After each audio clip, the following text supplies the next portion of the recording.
Okay, so I don't know. I feel like things always happen on a Friday. Big stories break on a Friday. And as I just mentioned with Chris, but in case you haven't seen it, there is some breaking news. This absolutely bonkers story that just posted tonight concerning, well, the clown car of people who make up Trump's cabinet. And I mean, this time it's really focused on FBI Director Kash Patel. And it's an explosive news story in The Atlantic that just posted. It cites dozens of FBI sources, which is a big deal. It's a lot of sources in this story detailing new allegations about Patel, including some sources who say Patel is frequently drunk on the job, regularly absent from work, and paranoid about getting fired. And there's quite an anecdote about that we're going to talk about. And I'm just going to read you a few of the key passages because I think that will tell you everything you need to know about this story. Here's one. Several officials told The Atlantic that Patel's drinking has been a recurring source of concern across the government. Early in his tenure, meetings and briefings had to be rescheduled for later in the day as a result of his alcohol-fueled nights. 6 current and former officials and others familiar with Patel's schedule told The Atlantic. As a sidebar, not normal. I've worked in 2 administrations. Again, back to the quote. On multiple occasions in the past year, members of his security detail had difficulty waking Patel because he was seemingly intoxicated. This was Chris was just referencing. And that's according to information supplied to Justice Department and White House officials. A request for breaching equipment, normally used by SWAT and hostage rescue teams to quickly gain entry into buildings, was made last year because Patel had been unreachable behind locked doors, according to multiple people familiar with the request. Multiple officials also tell The Atlantic that Patel is deeply concerned that his job is in jeopardy. Well, that's understandable. In one incident earlier this month, Patel struggled to log into an internal computer system. He quickly became convinced that he had been locked out, and he panicked, frantically calling aides and allies to announce that he had been fired by the White House, according to 9 people familiar with his outreach. 9 people. Now, the access problem turned out to, quote, have been a technical error, and it was quickly resolved, and that's according to 2 people familiar with the matter. Now, I should note MS Now has not independently verified any of this reporting. We've reached out to the FBI for comment, and if we get a response over the next hour, I will surely let you know as soon as we get a response. But I should note the FBI responded to The Atlantic with a graceful and eloquent statement attributed to Patel, and here's what he said. Print it, all false. I'll see you in court. Bring your checkbook. Graceful, eloquent. Okay. Joining me now is the reporter who broke that story, staff writer for The Atlantic, Sarah Fitzpatrick. First of all, Sarah, I'm so grateful you could be here because we saw this story and we reached out and we were like, can you come talk to us about it? And here you are. I want to talk to you about all the details of this bombshell report. I just skimmed the story, the surface there, I should say. But first, I just want to give you an opportunity to respond to this reaction to your piece, because Patel's advisor, Erica Knight, called your piece fabricated stories. She said that every serious D.C. reporter passed on. Sarah Fitzpatrick and Jeffrey Goldberg printed it anyway. Lawsuit is being filed. What do you say to that? I say that I am a very careful, very diligent, award-winning investigative reporter with a history of award-winning work across multiple organizations. You and I, in fact, have worked together previously. I stand by every word of this reporting. We have excellent attorneys, and it is a surprising statement, but a very telling statement, I believe. And I would also note, we reached out for comment to the White House and to the Justice Department, neither of which disputed anything. We gave multiple opportunities, including 19 detailed questions. So we stand by every word. And look, this is telling because there are so many people. You alluded to it earlier. These are not the types of people who are willing to speak out outside of the FBI, especially right now, because Kash Patel is going after people with polygraphs in a way that has never happened at the Bureau. So for it to be this level of alarm, this is people genuinely concerned that America is in danger as a result of this conduct. And I feel, a real responsibility to take care of that reporting incredibly carefully. And The Atlantic is nothing but diligent, and we have amazing lawyers and amazing editors, and I stand by every word. I'm not surprised in any way by their response. I will say, and you, as you said, you note, and I noted 9 sources for the opening anecdote of the story as well. Let's get into some of the details about this, because Patel's excessive drinking seems to be what is alarming a lot of the sources in here. There are multiple anecdotes that refer to that. That's understandable. They're moving meetings. People couldn't wake him. What more have you heard about the extent of his drinking habits and how it seems to be affecting his ability to serve as FBI director? I think the key point is that this is happening in places in which it is public. There are lots and lots of people around who are seeing it, who are hearing about it, who are learning about it. For example, we have video of Patel chugging a beer to excess on video. We've all seen it. Everybody's seen it. Yes. And I think it speaks to, he was on official travel at that time. There were ongoing threats in the United States at that time.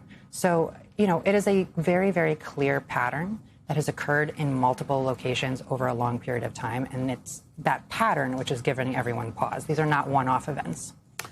I just read this story, but we have to come back to it, because the excerpt I just read, just to remind people, a request for breaching equipment normally used by SWAT and hostage rescue teams to quickly gain entry into buildings was made last year because Patel had been unreachable behind locked doors, according to multiple people familiar with this request. I find that, I have traveled with 2 presidents. I've worked in the government. I've worked in the State Department. Shocking. Really, people should feel shocked by that. This is not a 22-year-old who's irresponsible, who's on a trip and should be behaving better. This is the FBI director. Can you tell us more just about that scene, or paint it for people who have not yet read your story? I think the really most important thing here is that most national security officials at this caliber, or even several layers below, those types of people sleep with their phones on their chest. They are so concerned because they need to be reachable immediately, because there are life or death decisions that have to be made quickly. There may be threats in which they need to be moved quickly. And so this timing aspect, the ability to reach that person quickly and make sure that they are responsive, I think this is a request that was not made lightly. And I think that's the fact that it was made and that it was well known, I think because of that level of concern, really tells you about, the kind of larger picture here. And look, the FBI is, you and I both know so many people that have given their lives to this organization. This is a place protecting. Are still giving their lives, to be clear. Still in there. Yes, and the threats have never been higher. The risks have never been higher. And so you have a group of people that have totally, the biggest fear would be that something could happen to this person. And I think they take that responsibility incredibly seriously. But that goes beyond the entire organization. You have an organization that is dependent on this person being available, being cogent, and being able to quickly respond to multiple things all at the same time. The opening anecdote of the story was incredibly striking for a number of reasons. Because you described this freak out in which Patel was intoxicated. He thinks he was locked out of an FBI. No, to be clear, he wasn't. He was not in that case. Thank you for correcting. It just broke some. I'm trying to remember all the details of it. Thank you for correcting me there. But he thought he was locked out of an FBI computer system. He grew incredibly paranoid. Thought he was going to be fired. It turned out to be a technical issue. Talk about that level of paranoia, what that tells you, why it was important to kind of lead with that anecdote in the story. The anecdote was just incredibly telling for a couple of reasons. One is that it set off such a panic within the FBI and within Washington. It set off a panic in Congress. The White House was fielding calls. There was a real lack of understanding about who was in charge at a given moment, which, as you know, as a former member of government, is an incredibly important who is in charge at a given moment. But I also think it speaks to character and impulsivity and the ability to, be in a stressful situation and think about what those next steps are. And I think it is also emblematic of other occasions that we have seen that are very public, in which information has been shared by the FBI director, which was not yet, that went beyond what the investigation was ready to make public at that time, and that later had to be walked back. And in multiple cases that we have seen, all very publicly reported, the fact that this has impacted the investigation, this has impacted their ability to pursue people that were potentially mass shooters or other things of that nature. So I think it was a very telling anecdote, but it's not unusual for those that are familiar with his behavior and his temperament. Erratic is not what you want in that job. They need stability, and that's what you need in that job. But also remember that, there's a bit of an irony here, which is that one of the major purposes within our legal system is that the FBI comes in often when you are in court and comes in and they are providing the information, swearing that it is fact under law. Like there's so much work that goes on into putting a fact into the public record in lawsuit. And so, again, the jumping ahead of waiting for verification is just incredibly telling. Because every other FBI employee, if they were to make that same mistake, would be fired. That's what they're taught through their whole careers, is to operate in that manner. Patel's been now in office for 14 months. He clearly is almost 14 months, trying to hold on to this job. Why do you think he's still there?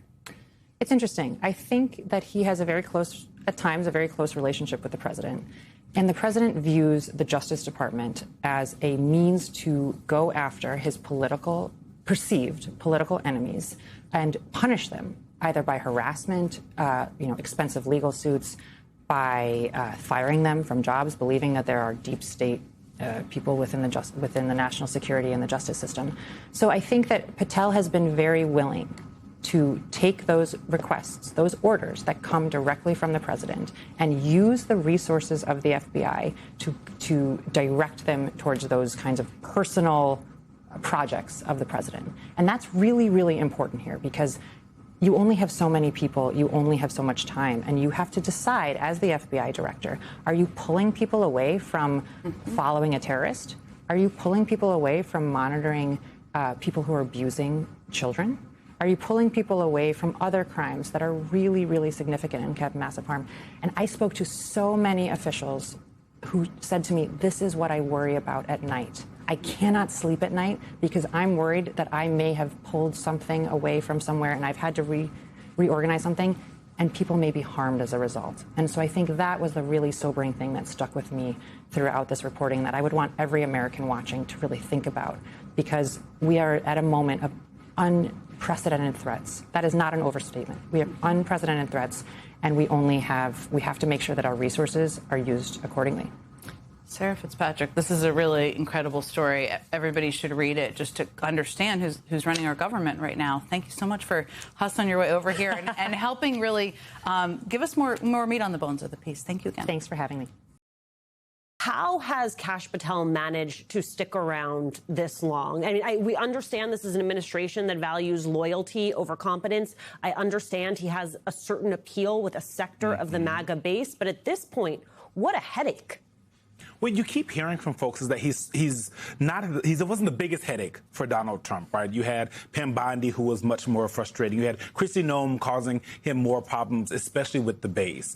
Kash Patel is not causing issues with the base. And I think that's the difference, right, is that when you talk to the base about Kash Patel, when you talk to MAGA faithful about Kash Patel, they don't really have a lot of issues with him. They like him. They feel like he brings a certain energy. When he does television hits, he knocks them down like that Donald Trump wants them to. And so that is a key aspect of this, is if you piss off the base and Trump, then you have to go.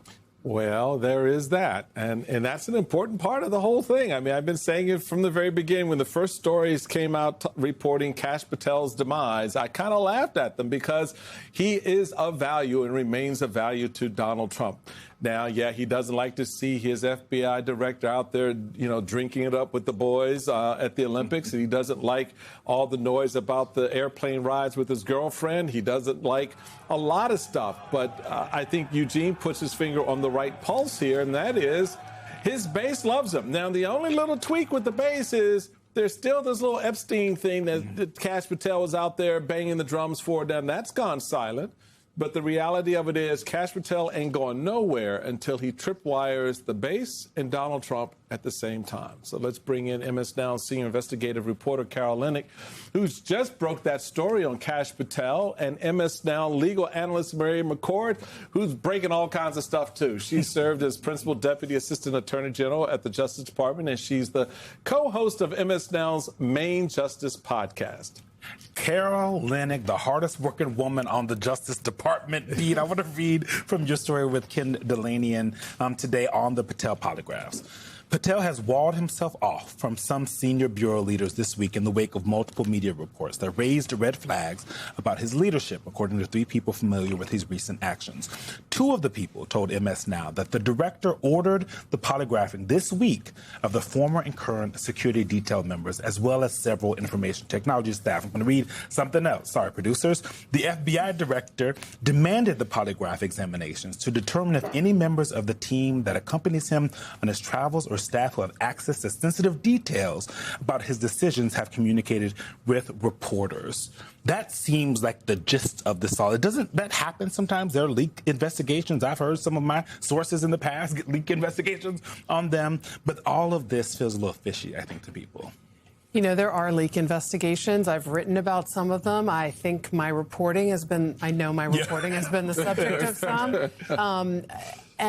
Under administrations, Republican and Democrat. The difference was material that I wrote about that was the subject might have been classified or was about a wiretap, incredibly sensitive, that triggers an immediate leak investigation. In this case, there's no indication that this material is classified. It's unflattering and humiliating to Kash Patel. And as we've reported in MS Now, especially with the help of my colleague Ken Delanian, all of these news stories really get under Donald Trump's skin. He doesn't like bad press. You're right about the base. That'll be the killer. But this annoys him and has serially led the White House to reach out to Patel and his team and say, cool it. So these humiliating stories are really causing him, according to sources that called me over the last 24 hours, to hit the panic button. Mary, I just want to underline that first line that Eugene read from Carol's reporting, which was that Patel walled himself off from some senior bureau leaders. In a crisis, how often have you watched a leader cope by walling themselves off from the very people who ought to be acting as their allies? I mean, well, certainly it's not something that the FBI director should do. But he, at this point, appears to be so paranoid about people around him potentially leaking unflattering information, like Carol said, that I guess, at least according to this reporting, that's one of the things he wants to probably keep making that circle smaller and smaller and smaller. But suppose we have a crisis. Suppose we have a terrorist attack. Suppose we have, you know, a hostage situation. Suppose we have any of the numerous things that come in at the FBI that require the director to make decisions. And it means the director has to have the best information. I mean, I spent 3 years going to meetings with the FBI director every morning of the week to get the latest on everything that was happening. And in that room was the director, the deputy director, the assistant director for counterterrorism and for counterintelligence, and some people from the Department of Justice. Suppose that Director Patel, who I don't even think has those meetings anymore, just, you know, walls himself off from all of these people. I mean, you're not going to get good decisions being made. And also, just to go back to Carol's point about these polygraphs, like, there are internal leak investigations that you can do for internal discipline, but a criminal investigation, like we've heard with respect to the reporter at the Atlantic, that can only be if there's a crime. And leaking information about Kash Patel drinking is not a crime. It's not classified. It's not even confidential. It's not even law enforcement sensitive, right? It is just unflattering. And so I worry about some misuse of investigative authorities when I hear things like that. So I love me some Carol Linick reporting. I just you've been knocking it out of the park, getting to the real meat of what's happening here in town, and sort of clarifying for a lot of people out there, not just the dysfunction that everyone's kind of come to expect and sort of know, but to really put it in the context of why this government is functioning the way it's functioning, and really what's at the core of it is the retribution thing. It animates what Patel is doing. It animates what others are doing. And I think Jack Smith really kind of, called that out a little bit with respect to Todd Blanche's role a little bit more. He noted, hopefully the Attorney General is looking at what he's done, including some of the crooked and corrupt witnesses that he was attempting to use in his case against me, Trump wrote on social media earlier this year. The decision of whether to prosecute Smith now rests with Todd Blanche, the acting Attorney General, who served as Trump's lead defense lawyer in the cases brought by Smith. Who's also auditioning for The Real Job. Who's auditioning for The Real Job. And at the core of all of this dysfunction is how very, very small men and women make themselves smaller for Donald Trump. And if you want to remain Donald Trump's little pet, then you have to behave and perform a certain way. Enter Todd Blanche. And so what is your reporting telling you when you're talking to people, the sources, what are they telling you about this next level that we're about to go into? Because Blanche is going to get the job, I think, at the end of the day. I mean, he's just doing too much too good for Trump right now, for Trump to say, I want you to stand on the sidelines and sort of govern all of this from over there. I think he wants them in the mix. What does your reporting tell you? So our reporting from inside the building, from, I have to say, some incredibly brave people amid all the polygraphs, right? Still willing to speak to us, and thank you out there, all of you, is that Blanche is auditioning hard for the job. I don't think that's now a mystery, but what they are saying are the specific things and steps he has taken have put pleasing Donald Trump into overdrive. For example, last week, Ken and I reported that the seashells case, I like to call it the seashells on the beach case, because it sounds like a drink. But the seashells on the beach case was actually completely on ice when Pam Bondi was the Attorney General. She didn't think the case was that strong and felt that the lying to Congress case against former FBI Director Jim Comey had more legs, even though that had major issues. Blanche, as soon as Bondi was fired in April, he put that on overdrive and immediately sped that up. And within days, Comey was indicted in the Eastern District of North Carolina by the son of a very respected federal judge down there who is the interim interim U.S. attorney. There are other things that Todd Blanche has done that are really on full display in front of all of us. For example, saying, "I love you, sir." That's not the norm. That's a little weird. I'm pretty sure that Mary never said that to any attorney general or president. Hi there, everyone. It's 4 o'clock in New York. A stark reminder that we do not live in normal times up on Capitol Hill today. And what would have just been a normal routine budget hearing, questioning quickly focused in on the flurry of reported controversies FBI Director Kash Patel has created for himself. Since we are not dealing with a normal or routine head of the nation's top law enforcement agency, we want to show you the very first line of questioning Kash Patel faced from Democratic Senator Chris Van Hollen. I really don't care about your personal life so long as you are able to perform your public and official responsibilities, which are awesome responsibilities. Multiple reports, including reporting by The Atlantic, have alleged episodes of excessive drinking, unexplained absences, and behavior that concern current and former FBI and DOJ officials.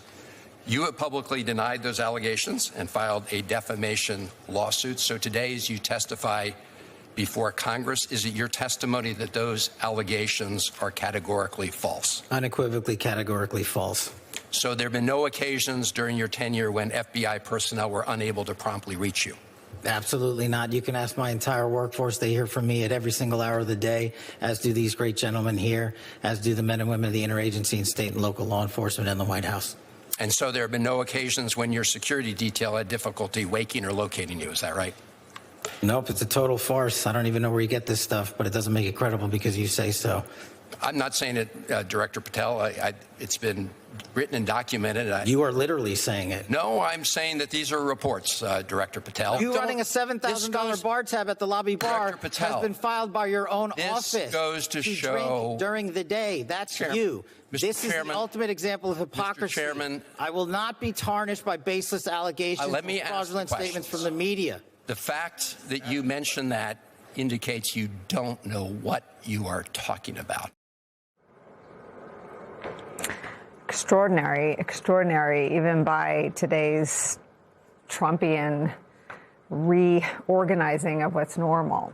As a reminder of how the FBI would act under ordinary circumstances, under normal times, take a listen to Donald Trump's first director of the FBI, Jim Comey. He was on this program yesterday, and we asked him about those branded bottles of bourbon that Kash Patel is reportedly distributing.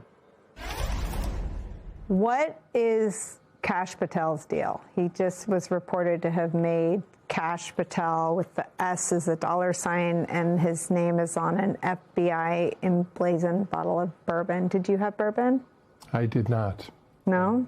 This is it. Nor a dollar sign in my name. This is what Kash Patel gives out on behalf of America's premier law enforcement agency. What is that? What signal does that send? I don't remember a lot from law school, but there was an expression, res ipsa loquitur, meaning the thing speaks for itself. And so the thing speaks for itself. Senator Van Hollen was not the only lawmaker to bring up all of the alleged chaos at the FBI.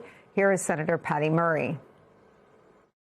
We need somebody at this agency who's focused on solving criminal cases, not passing out branded bourbon or jetting around the globe. Your job is to be reachable. And I know Senator Van Hollen asked you about this, but I got to say, if you want to pass out liquor or pop bottles in a locker room, stick to podcasting. Leave Law and Order to people who really do care about justice and appearances. The hearing is still happening, and we will dip into it and return to it if questioning there justifies that or if any news is made. FBI Director Kash Patel confronted about recent reports about the chaos he has created on his watch. It's where we begin today with senior investigative reporter Carol Leonnig. Also joining us, Asha Rangappa. She's a former special agent at the FBI, now a senior lecturer at Yale School of Global Affairs. And with me here at the table, legal analyst Christy Greenberg. She's a former criminal division deputy chief at SDNY and the host of the YouTube show Courtside. Carol Leonnig, let me start with you on Kash Patel being confronted with some of the recent news accounts about him. Your thoughts?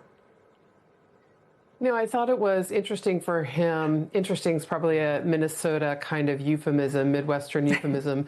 Interesting way for him to start to claim that Chris Van Hollen has a large daytime bar bill in answer to the question about whether or not you have ever had to be rousted by FBI agents as a result of alcohol-fueled nights or been unreachable as a result of this. It really said it was false, but didn't really directly go at it except to go after the senator.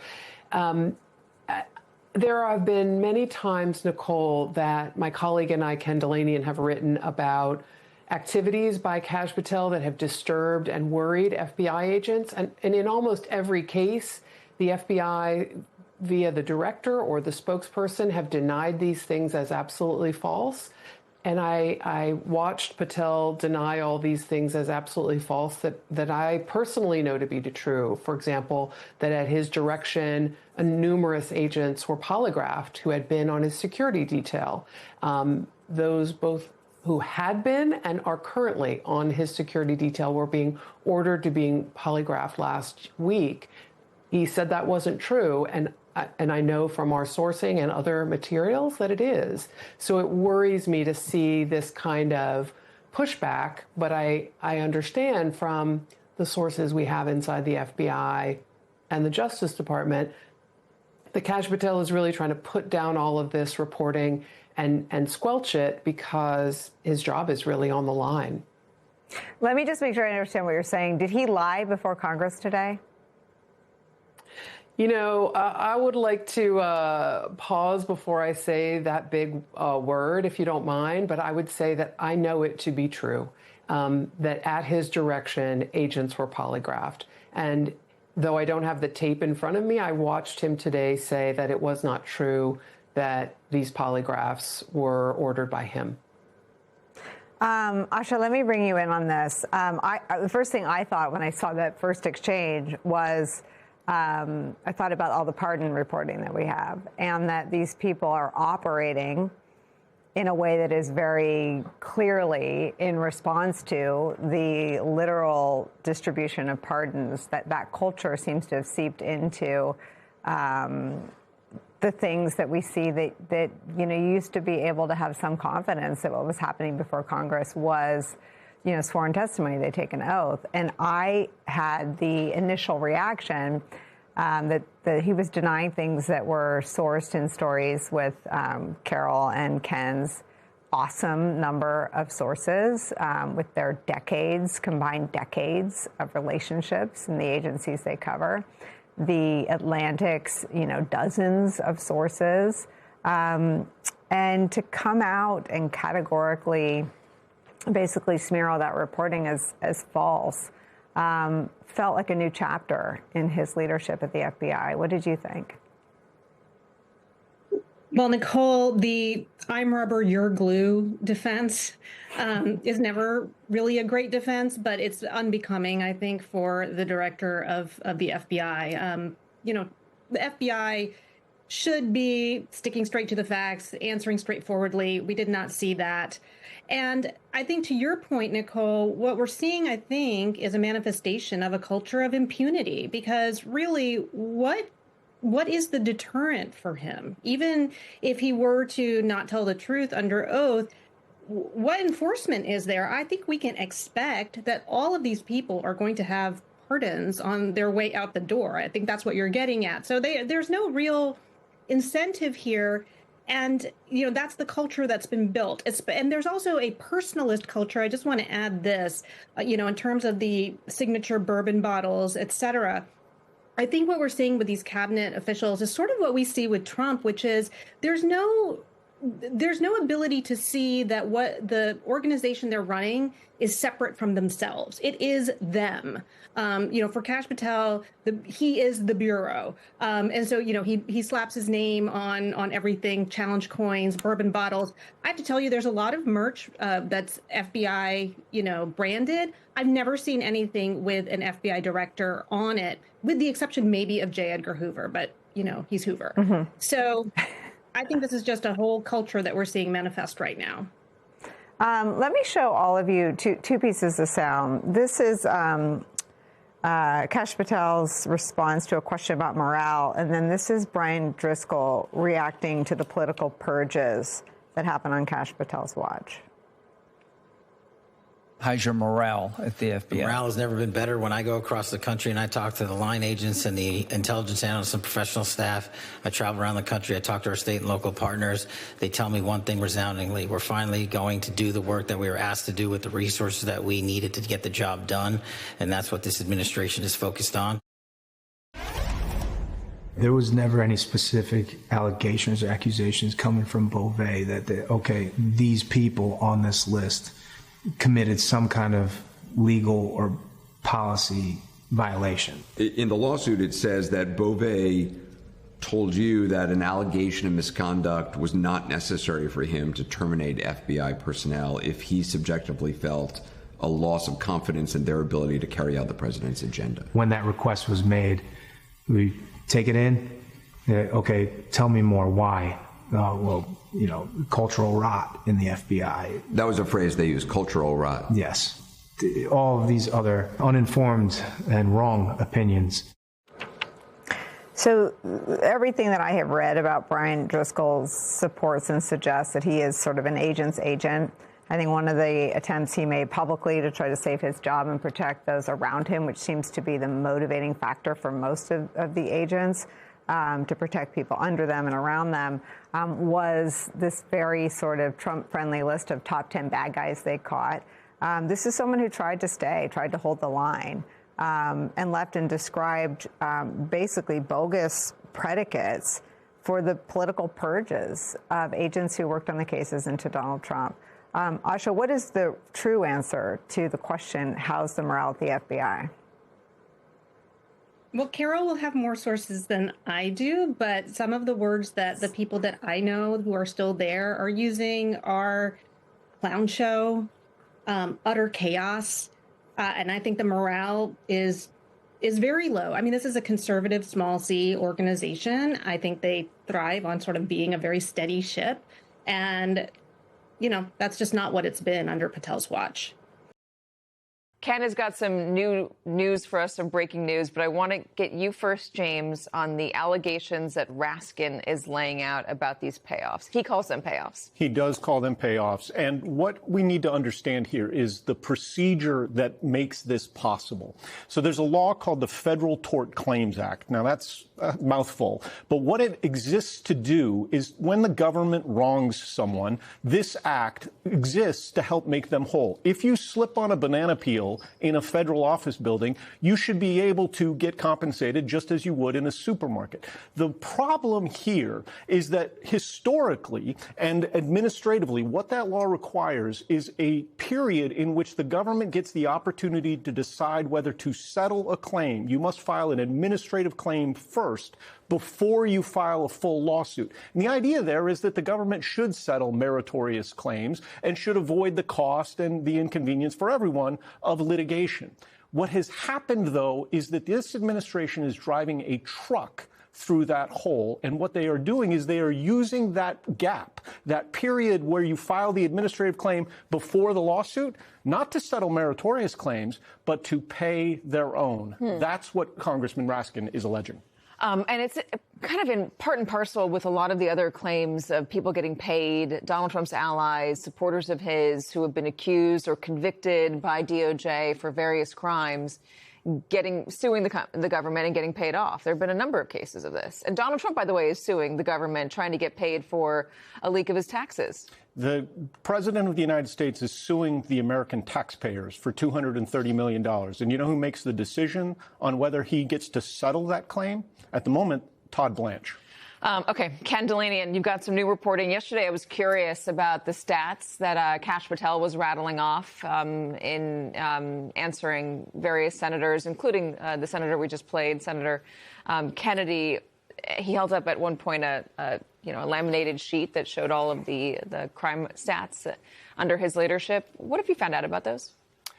Katie, Carol Leonnig and I were curious about that, too, in part because we had reporting that raised questions about some of these stats. And we just dropped a story on msnow.com that says, in part, that one of the reasons that the FBI is saying that they've doubled violent crime arrests from 2025 over 2024 is because they're counting it differently. They're counting, for example, arrests made on immigration raids where FBI agents were just participating. And they're also counting arrests made by state and local jurisdictions where an FBI agent happened to be along on the operation. And those are arrests that did not get counted before. So it's not comparing apples to apples. So FBI insiders are saying this is a blatant attempt to pad the stats. And Kash Patel, again, was using this as a way to distract and have people look away from these questions about his personal conduct and the major policy changes he's making at the FBI. And the other big thing that we're reporting is that Kash Patel has said over and over again that the FBI has had great success under his tenure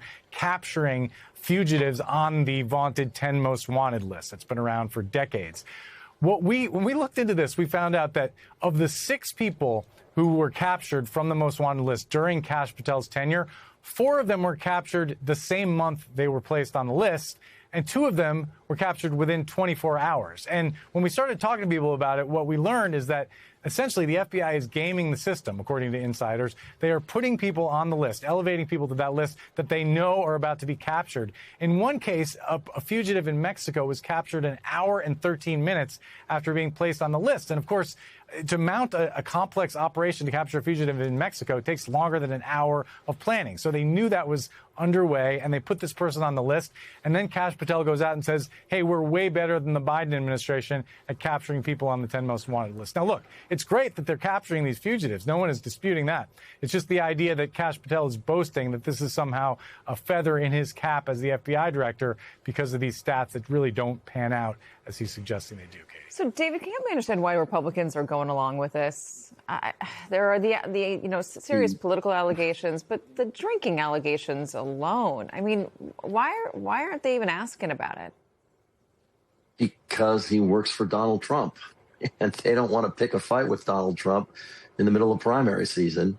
And I also suspect that they're not having the same issues with Kash Patel and the FBI that they are, let's say, over at the Defense Department with Pete Hegseth. There's been a lot of grumbling behind the scenes among Republicans that they're not getting what they need out of the Defense Department so that they can help the Defense Department from their point of view. But I think Republicans, for now, are generally happy with how the FBI is running. They don't see it as a major political problem. And so even though Kash Patel, in his own way, is a political problem because he functions like a political partisan, which is something we haven't really seen out of, well, not really, it's something we haven't seen out of an FBI director in the past. And although this could cause Republicans problems down the line, I think what Republicans on the Hill tend to do is just sort of take these problems one at a time as they seem the most important for them to tackle from an internal political standpoint. We're in the middle of primary season. They don't want to get into an unnecessary conflict with President Trump. I think it's really as simple and uncomplicated as that. And this is the kind of thing that could change down the line, may change after the midterm elections in a big way. I think would change if the FBI were to be seen to have missed some major development, some major attack happened, something of that nature. But right now, that's not what Republicans are seeing. Interestingly, Jake, you've got some reporting about things that are happening that aren't so loud among Republicans who appear to be breaking away from the president, that there are a lot of primaries that are already over, and Republicans who are now going to be facing constituents in a general election. Lay out what you're seeing, what Punchbowl is reporting. Yeah, more and more, Katie, Republicans are just ignoring Trump.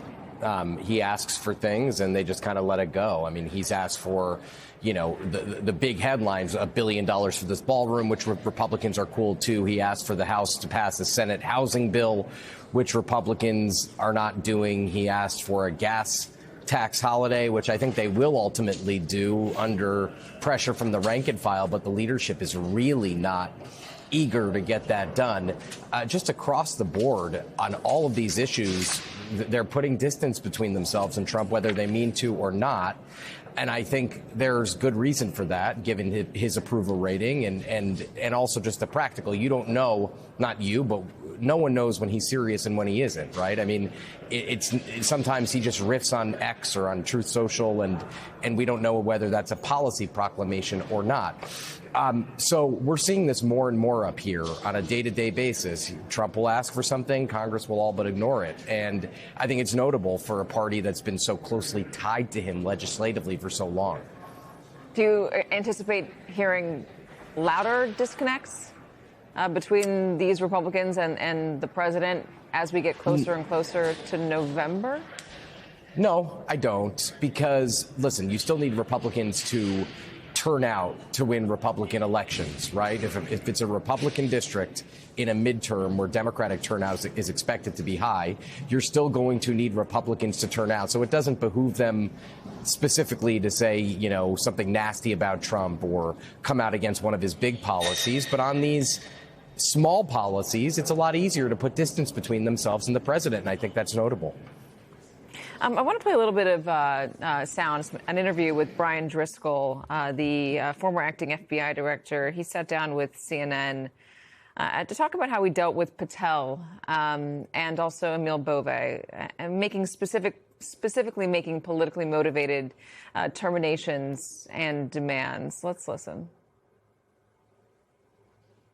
There was never any specific allegations or accusations coming from Beauvais that, these people on this list committed some kind of legal or policy violation. In the lawsuit, it says that Beauvais told you that an allegation of misconduct was not necessary for him to terminate FBI personnel if he subjectively felt a loss of confidence in their ability to carry out the president's agenda. When that request was made, we take it in. Tell me more. Why? cultural rot in the FBI. That was a phrase they used, cultural rot. Yes. All of these other uninformed and wrong opinions. It's just, I'm disgusted and shocked. Why were you disgusted? Because now my fear that there was a political wave coming towards the FBI with vitriol directed at the FBI, it was palpable. And there was a sense of shock that, I'm really close to this thing. Ken, how significant is it to hear these allegations directly from the former acting or deputy FBI director? It was striking, former Katie. Acting FBI director, excuse me. Yeah, this is a person that the Trump administration picked to run the FBI before Kash Patel could be confirmed. And it was quite striking. Look, we've read these allegations in the lawsuit that Brian Driscoll and some of his colleagues have filed. But he's such a colorful character. And by the way, he is revered inside the FBI. He's done a lot of really interesting things in his career, and he's loved. And he was he was just very plain spoken and colorful, and just explaining that he was not going to knuckle under to what he thought was improper political pressure. He was willing to go and work for Donald Trump and run the FBI. But then as soon as those demands started, for example, for the names of all the agents that worked on January 6th cases and other what he thought were just improper requests that were being made of him, he just wasn't willing to do it. And he's alleging, of course, that Kash Patel told him that his job security was essentially based on his political leanings and that he needed to show loyalty to the president. We have never seen that in the modern history of the relationship between the White House and the FBI. Even in the Hoover days, that wasn't how it worked. And certainly post-Watergate, it doesn't work that way. And it's really just, it's sort of shocking to hear it come from Brian Driscoll's mouth in such stark terms, Katie. James?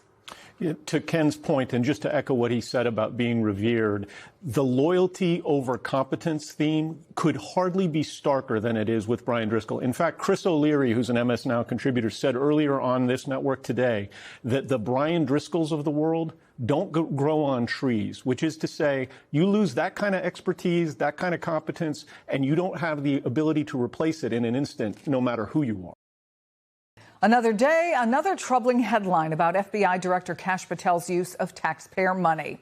Government emails obtained by the Associated Press show Patel was allowed to snorkel at the Pearl Harbor Memorial in Hawaii last summer, one of the nation's most hallowed sites.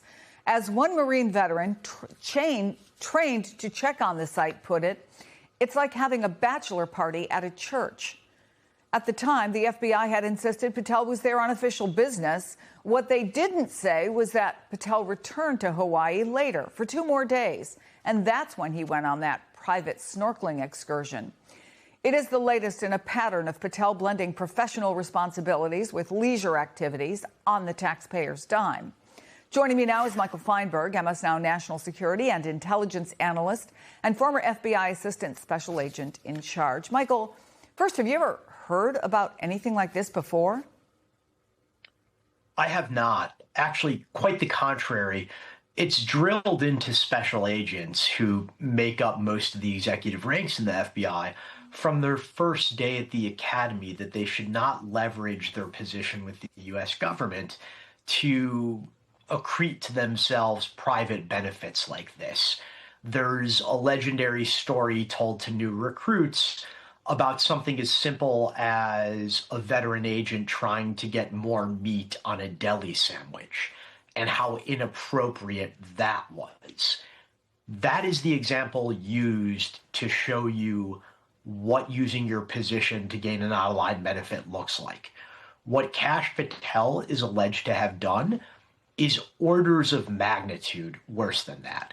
He not only was obtaining an outing for himself not available to the general public, but he was doing it at a place that contains the remains, the corpses of American patriots who died serving their country. It's really difficult for me to think of a more inappropriate place he could have chosen in the entirety of the United States and its surrounding waterways to essentially get a private VIP snorkeling tour. That Marine veteran I quoted before, who is actually trained to dive down to the USS Arizona annually to check on the condition of the wreck, also told the AP that it's inappropriate for Patel and other figures to snorkel or dive there, saying, just what you said, it's hallowed ground. It needs to be treated with the solemnity it deserves. At the same time, though, I think I should point out that the head of the Sons and Daughters of Pearl Harbor Survivors wrote, I have not heard of anyone who would object to these visits, as they are very rare, and there aren't any survivors of the Arizona left alive. Their children might have some objections, but I haven't heard any. I wonder, though, given what you said about how you're trained when you're a new recruit, how you think the men and the women of the FBI see it, where their leader has done this. The men and women of the FBI are exhausted by Patel's antics in general, to the point where they may be numb to them because they happen so fast and furious these days that they bleed into one another. But this isn't about whether an individual victim of the Pearl Harbor attacks survive, kin or issue would feel offensive at this. This is just about having a general respect for American history and the notion of sacrifice and the notion of patriotism. The site where he chose to go on a snorkeling frolic is functionally a mausoleum for armed service members who had no choice or say in where their bodies remain. They made the ultimate sacrifice for their country. One would hope that the respect due to that sacrifice would have caused Patel to at least pause before doing this. But I think we all know by now that such reflective pauses and self-awareness are just not a part of his constitutional makeup. Patel had, as you know, already sparked controversy by taking the FBI's private plane to see his girlfriend perform the national anthem at a Pennsylvania wrestling event. He was seen chugging beers, celebrating with the U.S. men's hockey team on a trip that was supposed to be official business. Beyond the questions about whether Patel is focused on the job, what's your sense? Do you think he can survive these questions about having a great time on the taxpayer's dime? At the risk of sounding glib, I really hope not. Largely because I think the men and women of the FBI deserve a better leader. I think the American public deserves a better FBI director. And it's really not about one or two incidents. It's about how he approaches his appointment to director in the first place. When I was in the FBI, the good leaders were the ones who realized that their positions were not due to them as a matter of course. They were not an opportunity for them to leverage power or enrich themselves. In fact, leadership was not something that accrued a benefit to you personally at all. It was a responsibility. It was a duty.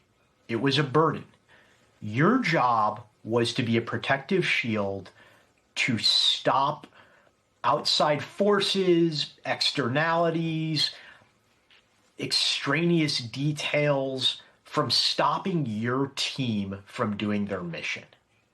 The problem is Patel's antics, his hijinks, his inability to stay out of negative press stories is the very thing that is now hindering the organization.